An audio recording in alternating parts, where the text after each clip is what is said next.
Hello, welcome to Lent for Everyone on day 11. This passage from Matthew 10 that we continue in from the passage the day before. And we are officially into some of the scriptures in the Gospel of Matthew that don't sound quite like the blessing that we are used to from Jesus, or those passages like, "Let the little children come to me." This is definitely a little bit more difficult of a text, a little bit more weighty of a text for us to read. On one level, there's just this promise of persecution that Jesus gives, this promise of suffering for following him. And I think sometimes that's difficult for us to read, especially as 21st century Christians in America, where we have had a privileged position in this culture. I remember talking with my students when I was doing youth ministry, and when we talked about persecution, they sometimes would talk about maybe getting made fun of for following Jesus, or for being like a goody two-shoes.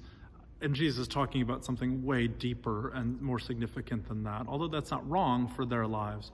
Indeed, I think there's even more places for us to struggle with it. N.T. Wright writes, "It may all seem quite unrealistic in today's comfortable Western world, but the demands of the kingdom are no less today than they were then." And so I think one place we have to reckon with is what are the demands of the kingdom that would call us into even a relationship where we might face some persecution, or where they will be at odds with the ways of the world. I think sometimes we have gotten ourselves too embedded in with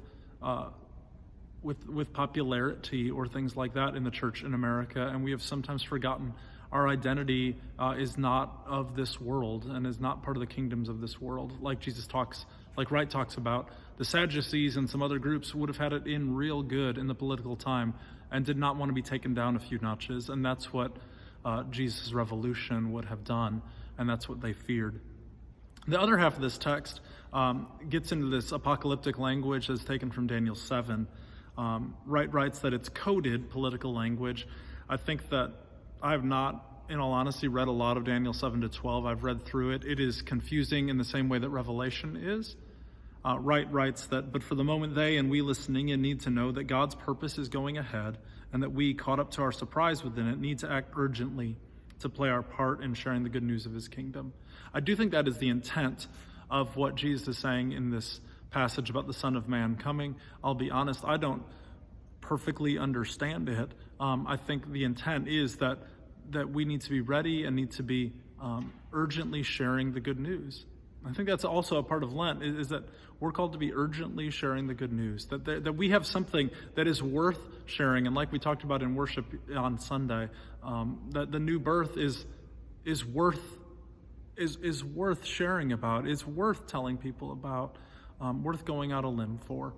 I pray that God would be with you today and continually during this season of Lent.